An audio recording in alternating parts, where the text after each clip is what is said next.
Well, it's always exciting, isn't it, when you get some new parcels to open up.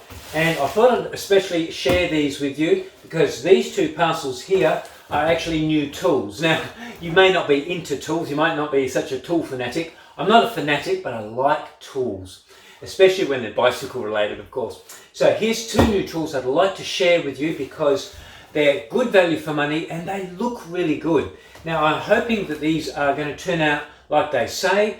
They're very precise measuring tools. So I'm not going to say any more. Let's have a look. Okay, this first one here. What's that? Have a guess. Okay, this is a wheel spoke tension meter. And it's a digital one.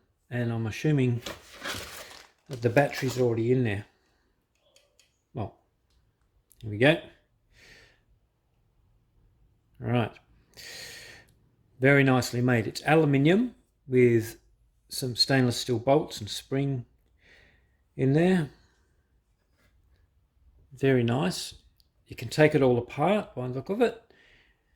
Everything's separate. And that's a chart for conversion of your tensions of your spoke, different sorts of spokes. Now, there's a high chance that you're probably not going to be wanting to buy one of these tools unless you're really into wheel building, like I have been for many decades. And the tool basically for wheels, of course, is you put it on the spoke and it gives you a reading. And that reading correlates to the tension of the spoke. Now, you can compare each spoke, you go around each spoke and you see the tension, and they should be all relatively the same. And on the other side, depending if it's a front or back wheel, if it's a front wheel, of course, they should be the same on both sides. A back wheel, of course, is slightly different because you've got a cassette on one side and maybe a rotor on the other, and the dishing is a little bit different, so you get a little bit of a tension difference on both sides. But nevertheless, each side, each spoke on whichever side you're on should be very closely the same. That's basically it. So this meter will help you, especially with the wheels we have today, get the spoke tension correct for the sort of wheel that it is. So with the wheels we have today being carbon rims mostly, we've got our spoke tensions are rather high. So we need to make sure we build them properly and that they're nicely balanced with the spoke tension all the way around. So basically, that's all that tool is. So this is all CNC machined, very nicely done. And then anodized. Just as a matter of interest, I wondered if there was a bearing in this pivot area here. So we'll take that apart. So your spring comes out.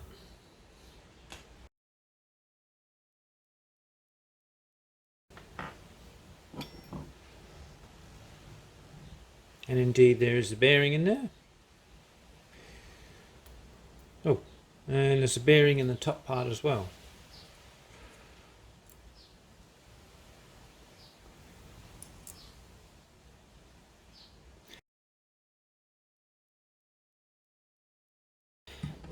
And just to satisfy curiosity, I wondered, what's this bit? Is there a spare bearing under here? No, it's just a block of aluminium. 2mm Allen key, and you can remove the dial. This underneath here is simply where that comes out. So that's not where you calibrate. On a mechanical version you could either calibrate it from a screw or from a surrounding dial. In this case it's digital. When you turn it on, it automatically calibrates to 0. Now we'll just put it off. Now it's off. So if your calibration needs to be done, you just, wherever you start from, you just press 0 and it automatically calibrates. Very nice. One last thing is the tension reference is determined by this spring here. So that's a fixed spring. So how do you know that over time this spring might lose its tension, start to compress? Well, if you take the dial out, you'll see in here there's an adjusting grub screw in there. so you can adjust the spring tension if you need to calibrate the spring tension. Very thoughtful, very nice.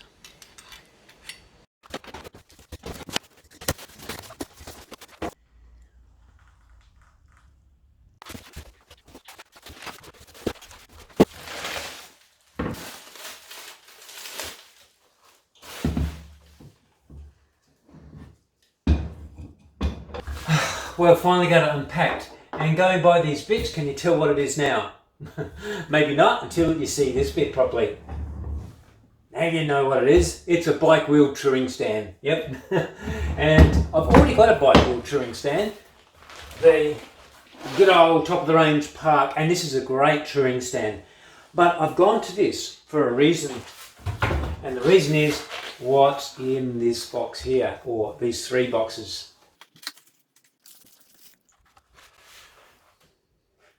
These are very sensitive little meters. So you're getting the idea, aren't you? That the wheel spins around, and this, of course, if there's any buckle in the wheel, will move this, and then it'll tell you by how much.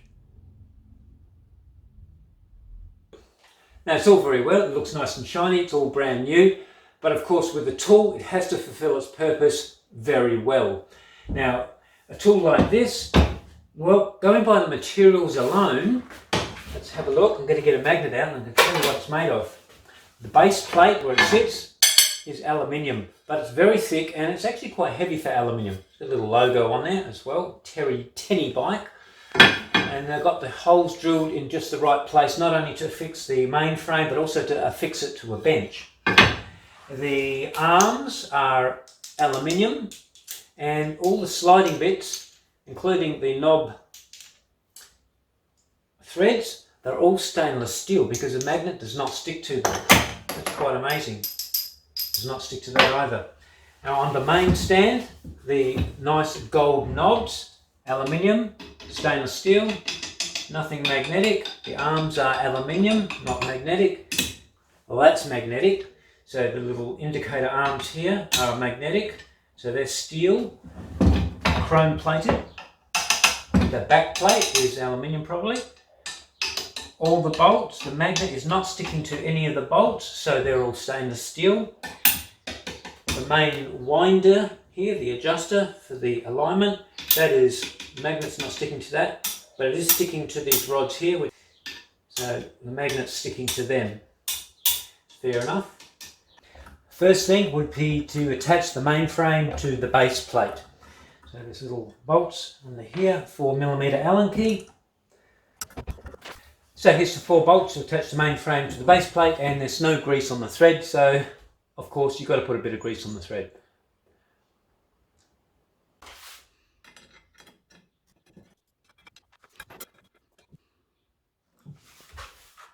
Now that's fixed on, that simply pulls down and that tilts that way. Very nice. Very simple, nothing fancy.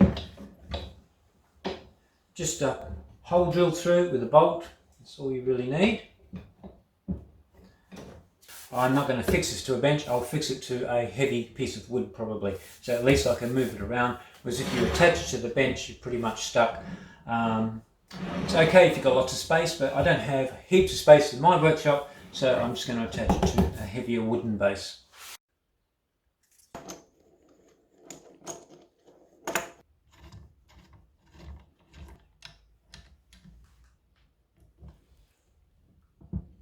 Now we've got this assembled, I notice there's some more no grease spots. For instance, the adjuster here for the indicator arms come in, it's a stainless steel rod going through an aluminium block. Well, there's only a very slight amount of oil in there, so I'm going to put grease on that thread, and on these two here, these little knobs here, there's also, in fact, there's no oil, no lubricant on there at all, it's just dry. So I'm going to put some grease in there. Very important, always check out with threads or moving parts whether they need grease or not. In this case they do. So this being aluminium, these sides, and this being a hard steel, stainless steel rod thread. So in here is the wear spot. So we're going to put some lubricant on there. This time I'm just going to use some light machine oil.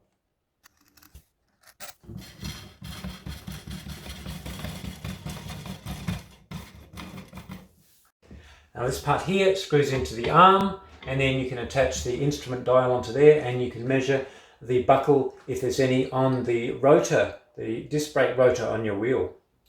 So a little bit of grease on that thread as well. Even though it's fixed, it's not a moving thread.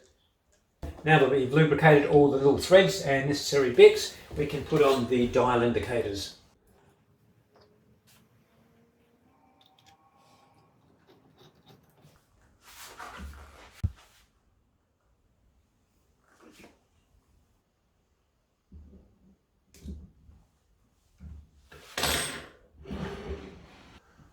And now it's looking like some sort of instrument that you'd find in a science laboratory. Now with the heads, this one you can remove and replace with a different head if you wish. It just screws in. But this one, it's got a little ball bearing at the end there. But this one can't be removed. So only these ones, and there's two of them.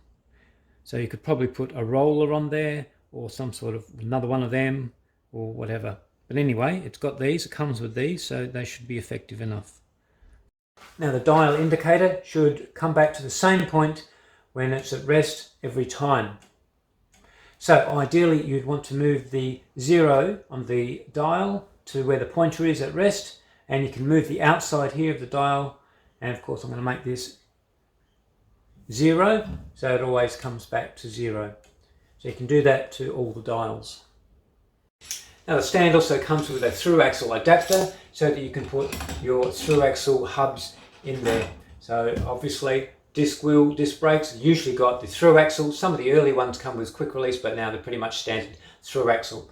So you can put them in there, plus your quick release wheels, plus the ordinary light track fixie wheels with just the ordinary nuts on, whichever you want. So it takes all sorts of hubs.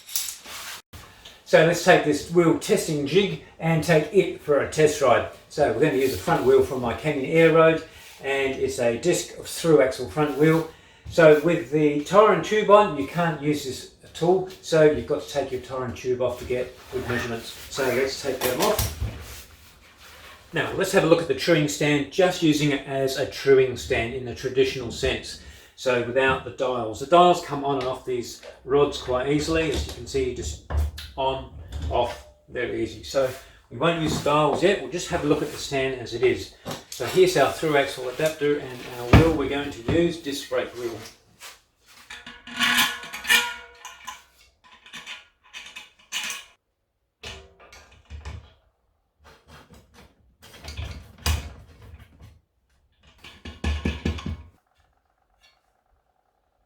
First, having a look at the horizontal buckle, so that's sideways, and you bring in with this knob the indicators on the side that come in. A plus is it's got this nice aluminium plate which is highly reflective, and you can see the difference, the gap between the pointer and the rim. You can quite clearly see that, which is a good feature. So you can see that gap there. That backing plate down here makes it easy to see the gap between the rim and the indicator. So you've got the indicator arm on either side, and they come in with the adjuster knob here, which is the same as every other truing stand, so that's fine. Now particularly when you're doing the horizontal or sideways buckles, when you've got your key and you're pushing on the rim, moving the spokes a fair bit, there's quite a bit of force sideways. And this stand, if it's not bolted down to a bench or got a good solid base which is not going to go anywhere, then the stand's going to be moving around a bit. So that's the thing with horizontal. With the up and down buckle, it doesn't matter, and of course your disc, it doesn't matter, but definitely horizontal, it's a fair bit of working. So you really do need to bolt this stand down or have a decent heavy base on it. Now for doing your vertical buckle, that's up and down, you move the arm up until this head gets close, and then you tilt the head so that this front part hits the rim. Because you can tilt it back, so the back part hits, but the front part you can actually see at the same time as well as hear it. So with the part tool, again, you've got that little micro adjuster knob. This one doesn't have it, but what you do is as you get close, you just put a little bit of pressure. I'll just get it closer. Like that. You just touch it, and you can hear where the high spots are, or in this case the low spot, because the spokes are You need to pull it in. When you let go, it's gone. So the stand, now if I do that without bolting the stand down, it's okay, but well, it still works. But ideally you want to bolt the stand down to the bench or something a bit heavier, fairly heavy stand, and that way you can do that without pushing the stand around. You don't need to have the micro adjuster knob, because truing a wheel, building wheels and truing wheels is all about your hands and your fingers with the spoke tool. So here's the spoke tool. Anyhow, and looking and listening. So this makes it hands-on. And you can stop it at the right spot and adjust from there. So that's fine, that's very good. Right, so let's put the indicators on. This one goes here first for the vertical buckle. This one here with the ball bearing on the tip goes here for the horizontal buckle, or sideways buckle. And of course then you've got this one for your disc brake rotor here. So now for truing a wheel, you can just use the dial. You bring it in till it hits the rim or thereabouts. Just put a little bit of pressure on if you want to bend that arm a fraction so it just touches the rim. Like that. Now you don't really need that dial. It'll tell you, it'll move, but you can hear it moreover.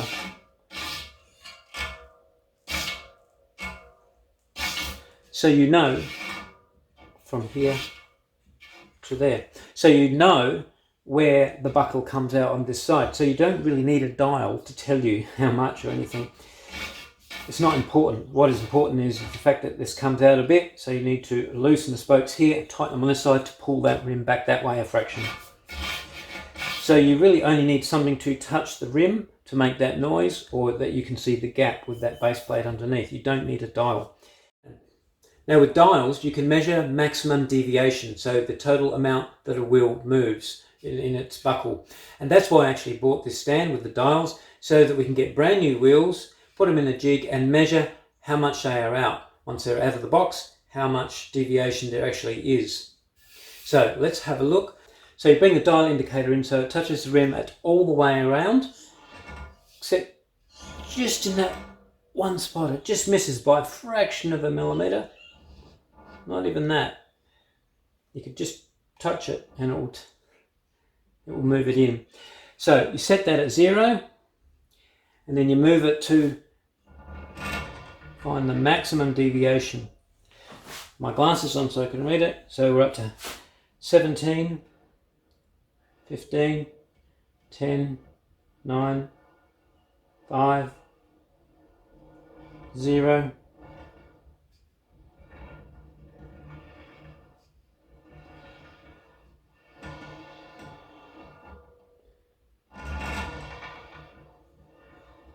Yep. So 18. So it goes up to 18 on the dial. So the scale measures in 0.01 millimeter increments. So multiply that by 18 and you got 0.18 millimeters of total deviation of the rim from right to left side. Total. So that's really definitely acceptable.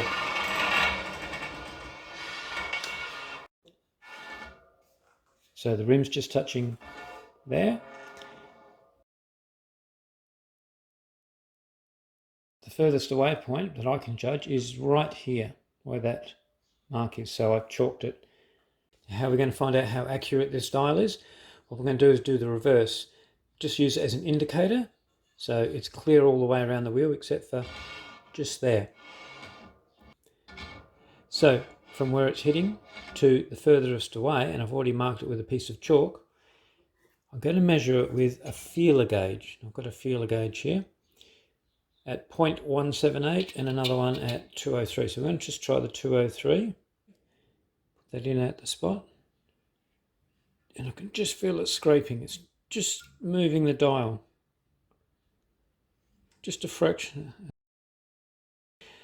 So the 0.203 is just on or just larger than the gap. Now the 0.178 fits and there's no movement. Just fits perfectly. Now I haven't got a leaf in between, so it's somewhere between the 0.203 and the 0.178. And what did we say? 0.18, didn't we? So that's pretty cool. That's pretty accurate. That's good. And so you can do the same with the vertical buckle. Have it so it hits the rim all the way around, except just there for a split second, for a spoke passing. So you set that spot at 0, just put my glasses on so I can see the 0. Then you go around and note the maximum deflection. 10, 15, 16, 16.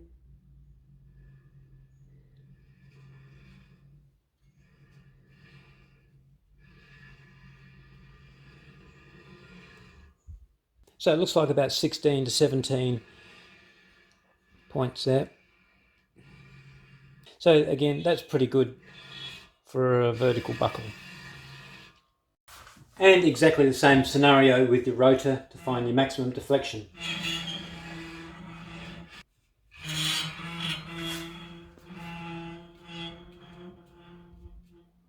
Got about 8.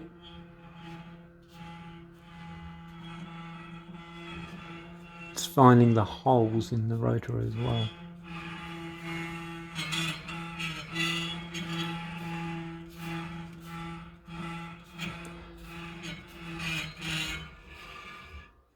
Okay, so we've got about 8. So something to stand up, a few things. The backing plate I find really nice. It's aluminium, so it matches in with everything else, and it's easy to view. It's always shiny, whereas the Park Tool one is a white sticker, which I found over time can get dirty and damaged. So that's really nice. The movement of the arm up and down, the Park Tool has the micro adjusting knob, which is really nice because it allows you to have your hands free while you can spin the wheel and listen to where the vertical buckle is. With this one, you have to touch it. Just touch the knob or touch somewhere so that pushes it onto that vertical movement to hear it. It's neither here nor there, but it would have been nice, such a fancy stand, to have that micro adjusting knob, but nevertheless, that feature still works quite well. As for the dials, you don't need dials to true and to build wheels. You just need something to make a noise, like the little indicators here. That's all you need. In fact, you can even use your finger. I've used my finger for many decades, for a while before I got a really nice stand, and it works fine. So the dial is really good for measuring deflection. However, I found it rather fiddly to get them in exactly the right spot, a bit fiddly and time consuming. But once you've got them in the right spot, you can measure that deflection and they work quite well. So it's more of a novelty, I think, having the dials on there, unless you're really into measuring micromillimeters of movement on the wheels.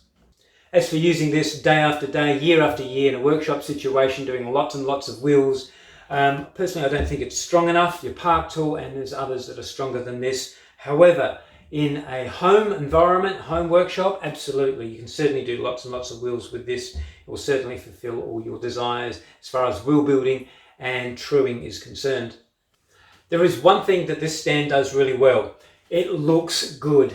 As good as it looks in the video, in real life it's even better. It's shiny, it looks technical, and all that other stuff. And if one thing it will do, it'll impress your customers. Even if you don't use the stand at all, you just have it tucked away, sitting there nice and pretty. It will definitely impress anyone who comes into your workshop. So have you been impressed enough you're going to rush out and buy the tools? Well, if you are in the market for a spoke tension meter, I advise get a digital version rather than the analog version, because first of all, you can touch a button and it calibrates, and it's very easy to read being a digital display. With the truing stand, even without the dials, it works perfectly well as a truing stand for a home workshop situation. No problems. I advise though, bolt it to a workbench or bolt it to a heavier base and then it'll be fine.